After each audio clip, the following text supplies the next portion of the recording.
Hello, I'm Davina, and hello to all of you bold, beautiful, brilliant, and highly evolved souls.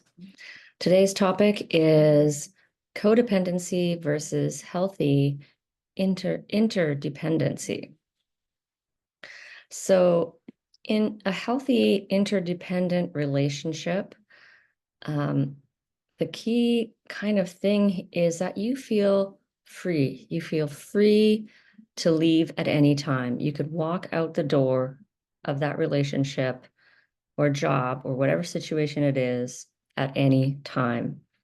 You could just say, okay, no, this is for something, maybe something's changed and this is not working for me anymore. You know, and you can walk away.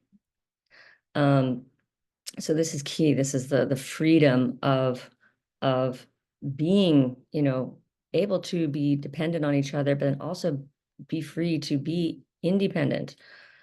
So yeah, true freedom is being able to be completely authentic in a relationship or a job or whatever situation you're in, and being able to leave at any time if you feel your integrity is being compromised.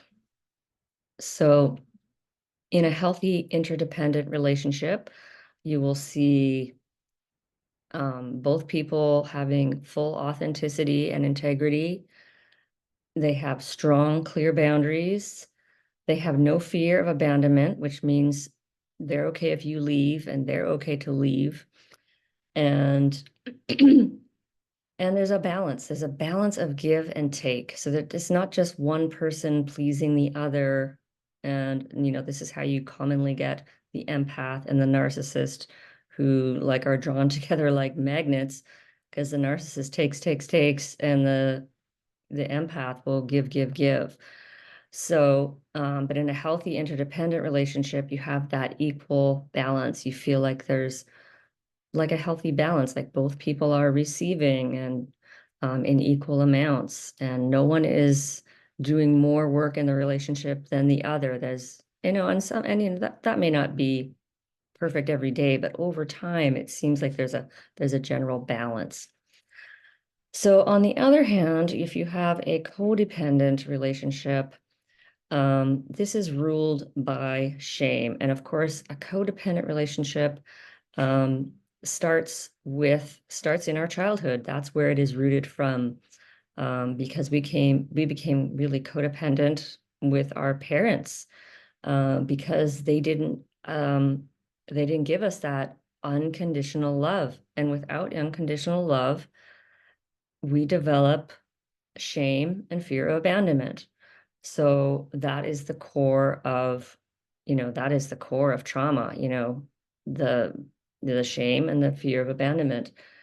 So when you have shame, then you feel like you have to be fake in order to be accepted. And this is what our parents, our narcissistic parents taught us, that we have to be fake and that we have to please and that we have to fawn in order to be accepted and loved in this relationship. And we have to give up our true self. We have to give up our authenticity. We have to give up our integrity in order to be in this relationship, in order to have some sort of connection with our parents, which is so essential to a child. So this is not your fault. A child will choose that connection, no matter how poor that connection is with that parent, they will choose that over their own authenticity because it is absolutely necessary for their survival. So it's not your fault. You had really no actual choice. Um, so, and again, you're not free to leave in this case. Of course, you can't leave your parents. You know that those are the two people that you depend on for your survival. So you cannot leave and go find, another parent to take care of you, essentially, right?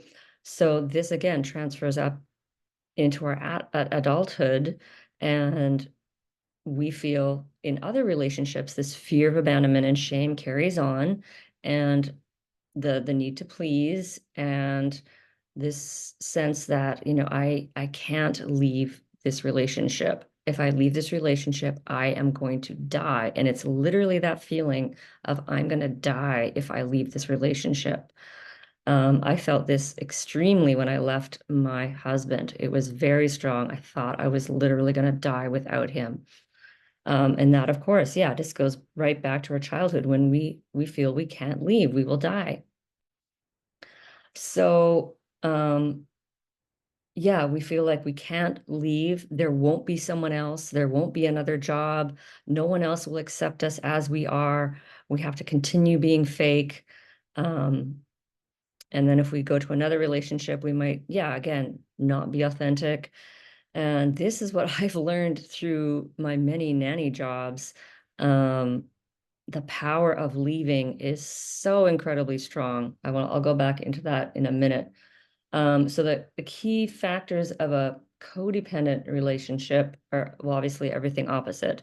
It's yeah, a lot of shame, not being authentic. Both people aren't being fully authentic. There's no real integrity. Boundaries are poor, so there's enmeshment. And of course, there's a ton of fear. There's a ton of fear that the other person is going to leave you or you don't want to leave them. So you stay and you cling to each other because you feel like no one else will love you or accept you. And so, and also the last thing, of course, is there's not a balance of the give and take. Again, that narcissist and empath kind of situation, or just two dysfunctional people. And yeah, it's just becomes unequal, unbalanced, and not a healthy situation.